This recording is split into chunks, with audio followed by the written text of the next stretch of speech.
দেখো কেমন হয়েছে বন্ধুরা। তো আরও অল্প শুকিয়ে নেব। তো এখন দিয়ে দিব গরম মশলা,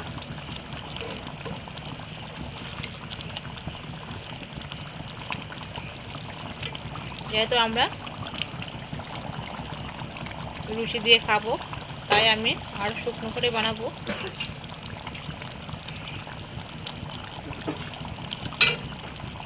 দেখো আমার শুকনো হয়ে গিয়েছে।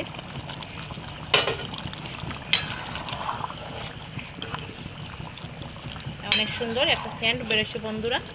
তো কে কে চিকেন খেতে ভালোবাসো অবশ্যই কমেন্টে জানিও। তো সবাই তো চিকেন ভালোবাসে না।